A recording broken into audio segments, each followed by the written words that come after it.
Chapter 834, My Dream. Hello and welcome once again to the Pod D Cast, the show where we talk about one piece of shit. I am the best guy ever, and with me as always is Hippocrit. Hello. And this week's chapter was Chapter 834, Boku no Yume da! Or as you fucking reverse gooks would call it, My Dream. So, this chapter was super dense with shit, yes. And it was really good.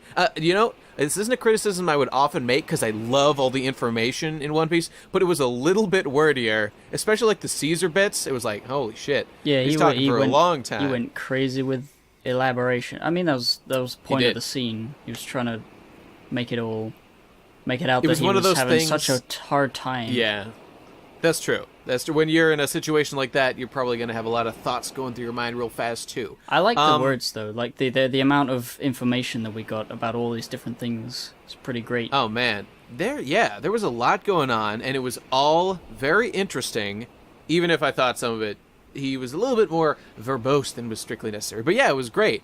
So let's see. The chapter starts with Sanji and Sanji. And he's got his bracelets on, and there's from the last chapter, realizing that he's fucking stuck and he can't really do anything. And I liked it. Yeah, I like the little flashback where we see the peg leg. So I was gonna say, you know what's of course it's fucking Zeph. He's the only man. He's literally the only man in the series with a peg leg. Is he? Except for Shiki, who has swords for legs. Oh yeah. But well, yeah, he's double leg sword.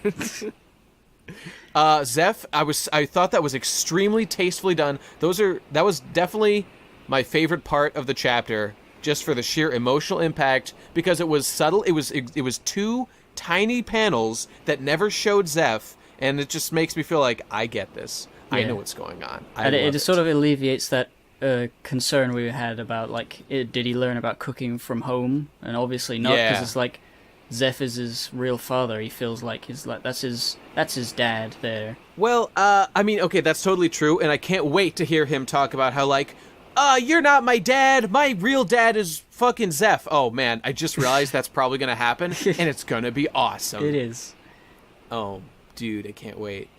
After that, there was some discussion. We could really just go scene by scene, because each one has important stuff. The next one was so there's news going around that Jinbei pussied out and is backtracking off trying to leave the crew or something. Yeah, what happened with him? I can't remember. He went to Mama, and then she said, you gotta give something in return. And we don't know what that is. The last thing we saw was him about to, I guess, spin the wheel of loss or something. Oh, Frankly, that whole thing definitely does not interest me, because I know from reading this series so long and reading Shonen so long, nothing's gonna happen. Jinbei's gonna be fine. It's all gonna be a misunderstanding. Not very interested in that. He's gonna be a cool guy, and then the only thing that's interesting about Jinbei is whether or not he'll join the crew, and we're not on that yet, so I don't really care.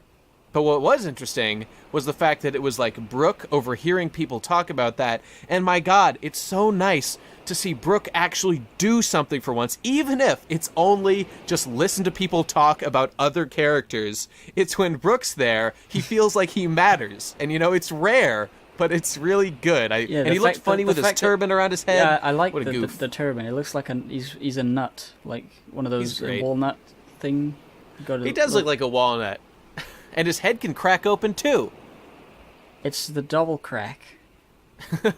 Yeah. And I thought it was cool when... so they see Baron Tamago, the big Eggman, who's the coolest guy in the whole series. Dr. Robotnik. He's Dr. Robotnik for sure.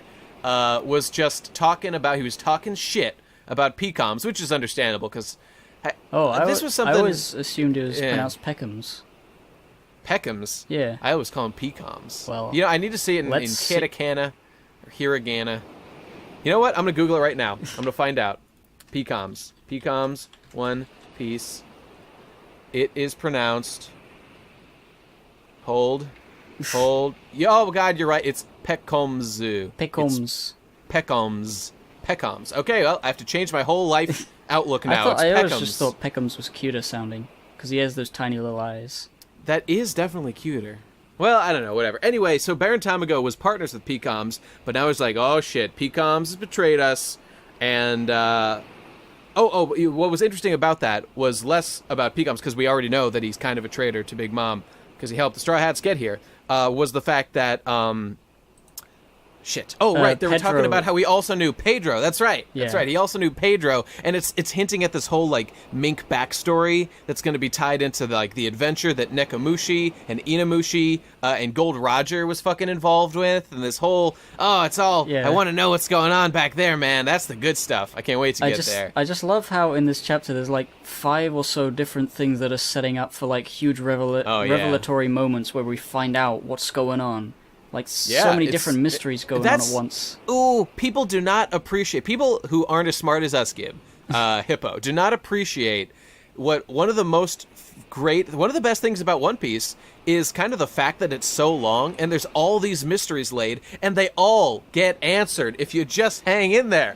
And it's fun. The whole ride is fun. And when you finally get, like when we finally found out... I don't know, like, one example was, like, when they talked about, just even a more recent one, they talked about, like, they talked about the current 6 Shichibukai, and there's that other guy we just finished talking about. He's teasing you, and then later, it's fucking Edward Weeble, and he's like, whoa, who's this crazy character? Oh, yeah. Oh, he's that guy we were talking about a million years ago. Oh, it's, And is more like a crazy one is finding out Brook was Laboon's, the crew. Yeah. That Laboon was fun with. Like, you meet Laboon so early on, you don't think you're going to find that crew. There's just a crew, and they gave up. Mm-hmm. But they didn't. And they didn't. And it's... Oh, God, that fucking story is so fucking awesome. It's the best. But my favorite... I just want to say my favorite one of all is like the most contained story for me in all of One Piece, but it's so long that you still get like mysteries planted and then answered, and it's just the shadow people before Skypiea, before Jaya, in fact. Like, they're the first thing you see, the shadow dudes, the giant ones, and then at the very end, you're like, oh my God. It was and that whole thing ties in with the resolution of the arc. Like, emotionally and narratively, it is the best fucking thing that's ever been committed to manga. Oh, you mean when Luffy's shadow when he rings the bell? Yeah. Yeah, and like all those things happen at once. Like, you find out what's going on down on Earth with Mont Blanc Norland. You find out about the shadow dudes. You find out about the bell. You ring the bell. You answer like that. The whole flashback with Mont Blanc Cricket? No, right, Mont Blanc Norland, the old guy, and Calgara, like the promise they made to return home has been done by the fact that Mont Blanc Cricket helped Luffy to ring the bell that was heard up in the sky by Wiper, the descendant of fucking Calgara. It's the greatest arc of all time! And it really is. That now it you really say is. It like that, it really is. It really is like a really well contained on its own. I'm going to talk about it thing. Extensively one day. Yeah, it's amazing. But we're getting off track a little bit. All right, so there's that bit. Then we got Capone Gang Bege or Beige. I call him Beige, but that's probably wrong because I've been wrong about PCOMs. I called him Bege for a while. I don't know why. He's a Bege. He's not French though. He doesn't do the baguettes. You know what I mean? You know what? I'm gonna look this one up too. His name is pronounced Beige. Beige? No, wait, no. It's actually it's a little Sioux, which is like Beji. It's like it's supposed to be 2 J's in a row. It's like Bejji. Beji. It's I think it's Italian sounding. It's supposed to be. I don't know. I can't pronounce it. Well, whatever. There's another guy whose name is an X, which is pronounced fucking Ekis. So whatever. All rules are out the window. Yeah. But this was his best appearance by far. He finally felt like he's starting to be a real character. Actually, you know what? To be fair, that started on, back on the big elephant. Zoe. Yeah. On Zoe, yeah, when we saw his power, and he was like, "Oh, fuck you guys! I work with Big Mom. I'm a cool guy now." But seeing him here, he's very much got his own agenda and plan going. Mm-hmm. Like he's killing characters and he's got his own schemes, which is cool. So let's talk about and I love the fact that he's married to one of Big Mom's daughters, which makes sense because he's allied with them, and she just does that with her kids, which is totally cool. By the way, she looks literally identical to Lola. So She's literally. Yeah. I think Lola is confirmed a daughter of Big Mom. I think we can confirm. Dude, you know what would be great? If it turned out that all this was a misdirect and Lola actually isn't Big Mom's daughter. Now that would be a shocker. Nobody would see that coming. But then that's she'd the way be to make it. completely irrelevant as a character from now on. You know, I'd be okay because I've been predicting this since she first showed up and she talked about how cool a pirate her mom was and we knew Big Mom existed. I'm down. If he defies my expectations into something else meaningful, could be cool. Could be cool. Could be. All right. But I liked Capone's son had stubble despite being like within 0 to 2 years old and had a fucking cigar in his mouth and was just toking that shit. Capone is the greatest father of all, and you know he was joking around with his son. What a good dad, you know. Lets his son get crunked up on ganj, and gives him a nice fedora, and Can you even have, makes like him laugh. A cigar made of weed? Is that possible? Do they do those? Oh God. I mean, I'm sure you could do it, but like, you're not even supposed to inhale cigars. I used to smoke cigars wrong. Like once a year, me and my friends back in like high school would smoke a cigar like on prom night or whatever, and like I inhaled it, and that's not what you're supposed to do with cigar. The point is, it's too much smoke. You don't want that much smoke in your lungs with cigar. It's not good for you. So you could, but it's a very bad idea. And yeah, so. He straight up executed PCOMs. I mean, more or less. He shot him once, which, as we know, Law got shot like 50 times and was fine. So, you know, this is the One Piece, so nobody's dead until we see their hat fall slowly to the ground. But it really looked like, you know, I liked the personality in that scene because he was like smiling evilly and stuff was going on. That was cool. But was I reading that correctly? And I want your opinion because I think I'm wrong about this. Was he, like, betraying Big Mom somehow? And this was, like, because PCOM says, like, your biggest mistake will be underestimating Mama. And it's like, okay, so sounds like PCOM's is loyal to Big Mom. What's going on is Capone is killing PCOMs outside of Big Mama's jurisdiction. Like, she doesn't know he's dying. He can just say, he fell off the boat or something happened. And he's doing it so that he can further his own position in the crew or in the family. Okay. I don't know think why he's planning doing to take that, over? But I think he just doesn't like Peckhams a lot. Okay, but Peckhams, I can't remember exactly what happened, but Peckhams did betray them at He betrayed them. That's true. By siding with the animal people, the minks. And shit, right? Because the minks and the straw hats and all that friendship going on is not good. Gotta shoot him. Yeah. Capone is very anti-friendship, that's for sure. And he gives that speech like, Peckhams, you were too soft all along. You had too much, you were literally too good of a person. You have to be shit like me if you want to make it. So, fuck you. And then he blasted him. But, you know, I'm really glad to see, because, you know, Beji was like, whatever, Capone was like by far the least intimidating member of the Supernovas, and I'd always wondered what had he done really to deserve this position? And he had a lot of followers. That's true. Back in the you know when he was introduced. Yeah, but we've seen way better powers. I guess so. You know, and I really like his power that he's got all these people that like hide in him and can shoot cannonballs out, and you know. Have artillery guys and stuff. That's all really cool, but you know, you need a bit more. You need a bit more for me, just narratively, for me to like buy that. Like, okay, this guy deserves to be in the level of like Kid and Luffy and you know the rest of the dudes. Same with Urouge. Urouge needs a bit. I would say though, starting there. I like Capone at the moment because it's not so much he's a tough guy gonna beat you up sort of villain or character. He's like a schemer, you know, and all the other ones seem to be more like Luffy, where they would just, you know, Kid. Did you just say Luffy? His name is Monkey D. Luffy. He's gonna be king Luffy of the pirates. Because that's how I speak words, idiot. You're but the idiot. They seem more like brutes, is what I mean. Like they would, I think. Yeah, I hear you. They were fighting. What's his face? The other guy. The fighting Foodons. I don't know what you're talking about. What do you mean? They were fighting. The other. Fucking guy.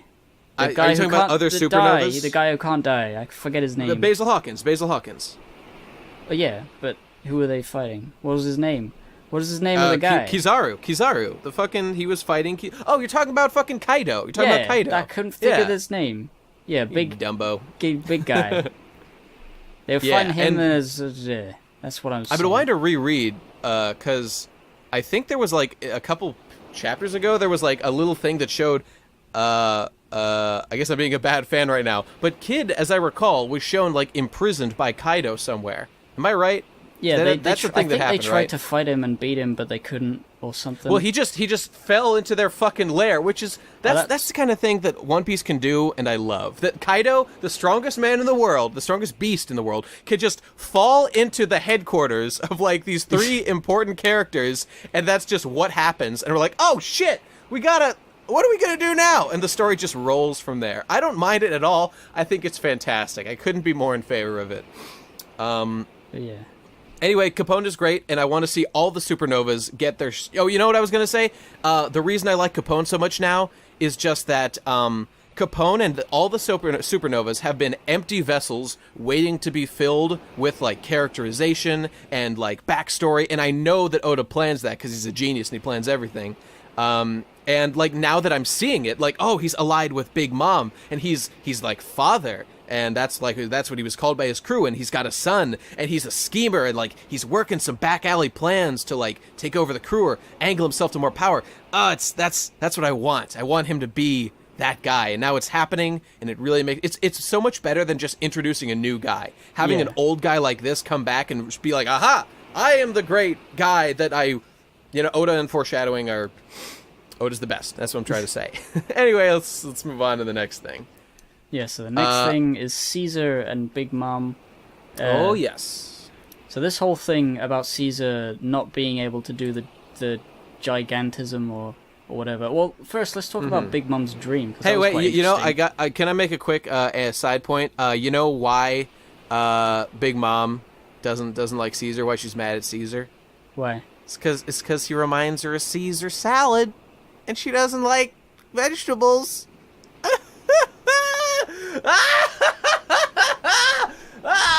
That's the greatest joke I've ever made in my entire life.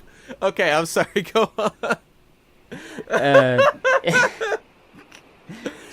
You're laughing. You liked it. No.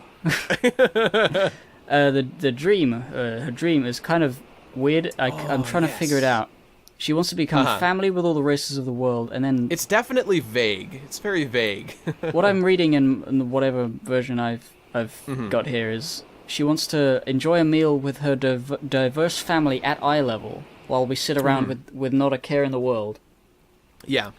And she's talking about gigantifying the entire family. Does she literally mean she wants her family to be as big as her so that she can...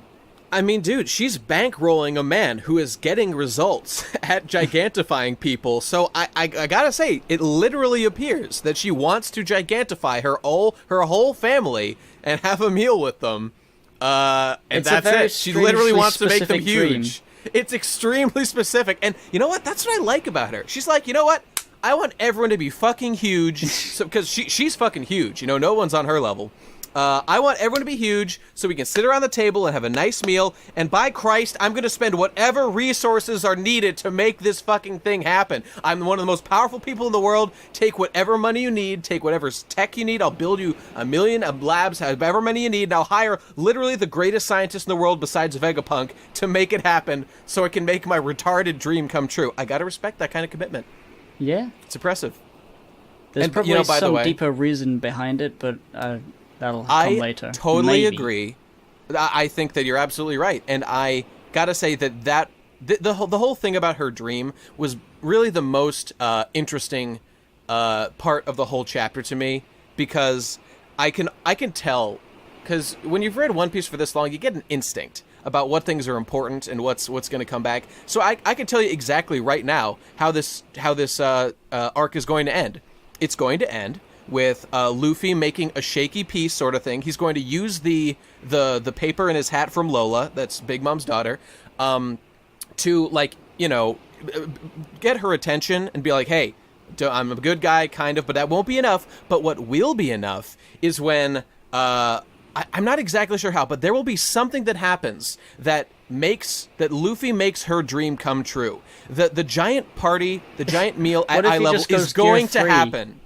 Yeah, maybe he will, he's pretty big, but I think she wants to do it with her whole family. Something's going to happen. I don't know what yet. Something is going to happen to make Big Mom's dream come true, and it's going to make her best friends with Luffy, and that's going to be the end of the arc. That's what's going to happen, I can guarantee it. I don't know whether a best friend sort of thing. Maybe he'll be able to, distract her long enough so that they could all escape or something. I don't think he's going to beat her up. She's a bit too powerful. Well, obviously not. I hope not. That would be bad if he could just defeat her. That's too much. You shouldn't be able to beat a Yonko yet. I think he will be good friends with her by the end. I think he will leave happily, peacefully. I don't know, maybe there'll be some shenanigans, like at the end of Skypiea, but it's going to happen. It's going to happen, people.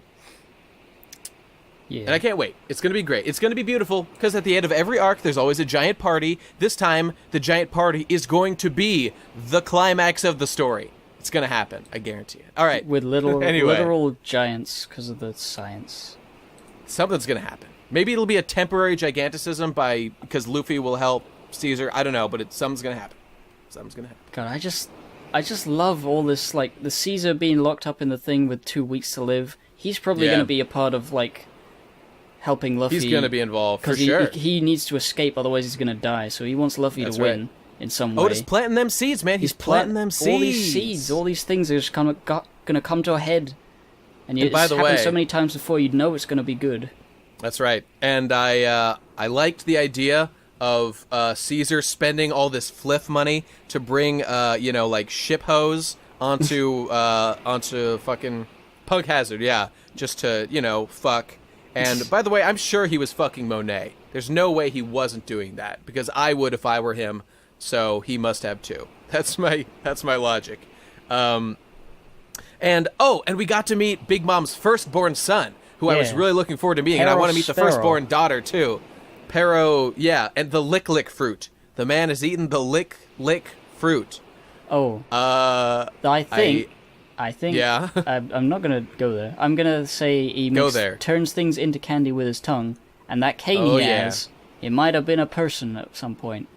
So you're saying wherever he goes, he'll take you to the candy shop. Oh, God, you know what? He's probably the guy who makes all those candy people. He licks them and they turn into candy. You know what I think? Well, okay, Big Mom obviously has, life powers, and this guy obviously has candy powers. It is my guess that they work in combination. He makes the candy, she makes the life. Oh yeah, the life. And they're a team. That's my guess. But yeah, I'm sure he's involved, and he's a cool dude. I really like the Candyland. It's like Alice in Wonderland combined with Candyland, and we're there, man. We're there. She's Queen Frostine. It's awesome. Thinking of he's Willy King Peppermint. Wonka and the Chocolate Factory also. Yeah, that too. Oh, it's the coolest. And then at the end of the chapter, of course, okay, so the end of the chapter is the Luffy scene, where Luffy's he's got busy work of collecting all these clones. It's he's still doing the thing that I thought had already been resolved when they captured the doppelganger girl from the woods or whatever, but he's still fucking around there. No, alright, here's the thing. Okay, tell me. Nami and all them, they went off and they got captured or are in conflict with that old lady. Forget her name. Oh shit. And okay. the real Luffy is still in the forest and he doesn't know what the hell's going on yet. Okay, I missed out. So yeah, he's finding clones all over the place, which I guess are part of that what's her face's power.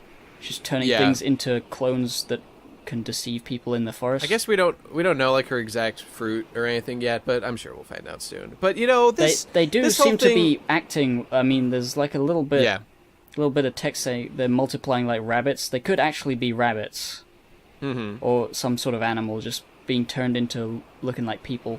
It's pretty funny. Yeah, and that'll be cool to see because they all act weird, except for the one who acted. Oh wait, no, that was her who acted just like Luffy. But the thing is. Every fucking arc, man. Every single fucking arc, Luffy is by far the strongest guy on our team, and they have to do something to keep Luffy busy until the end when he goes and he beats up the bad guy or resolves the conflict in whatever way he's going to do because he's the most important person around. And I gotta say, I am always annoyed by these little, like, distraction side missions. Like, in Skypiea, he was just trapped in a snake for, like, forever.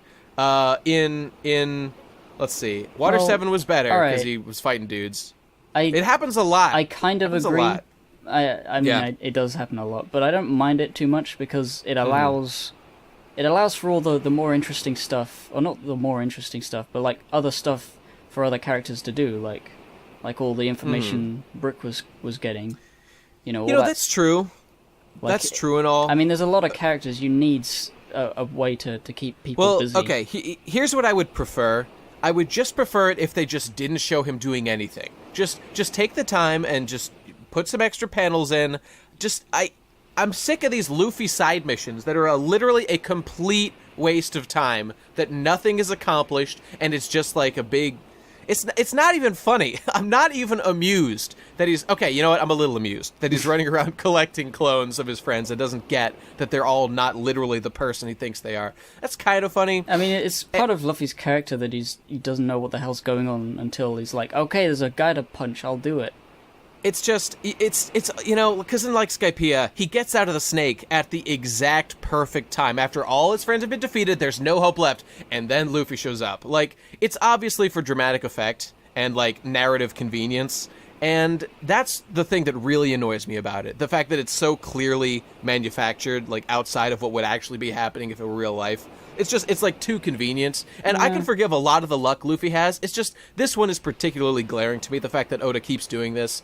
I wish he would stop. I know he's never going to, because he's got to be there, and he has to beat up the boss, and he has to be doing something until that point. I will say, I don't like getting lost in a forest sort of scenarios. Like, this is kind of that, like in Skypiea, where it's not so much... Because, like, what was it? Who was the guys going with down the boat? It was down the boat, there was Sanji Usopp and not Zoro. Luffy, no. Konus was there. Luffy was there. Luffy, Usopp, and Sanji, I think. Okay. Well, okay, that part of that was okay, but the whole being lost in the forest for ages, I just don't like forests. Yeah, it's annoying, you know? It's not that fun. You know what? It goes a lot faster in the manga, though. It does. It's just it's not super fun to be reading a weekly manga like this where people are just, like, lost. When there's so many important things going on, it's like, oh, and then we're talking about this guy who's just lost in the woods. Well, like, Big Mom over here is, like, revolutionizing the world. It's like, why would I care about this when there's this kind of shit going on? And I know not everything can be super, like, high stakes or anything, but I think it's a pretty clear case of this isn't super great, you know? Yeah. I don't mind it too much because I know it has to happen. There's just no way for all this stuff to be... this cool stuff to be happening with Luffy just being everywhere or being To be honest, I have no solution. I'm just complaining about it, you know? Yeah. And that's the end of the chapter. So it was good. Definitely a super great, dense chapter. It was awesome. Had lots of good stuff. And as always, I just want fucking more. Yep. Yep. All right, we're done. Thanks for listening, everybody. We'll see you next time. Goodbye. See ya.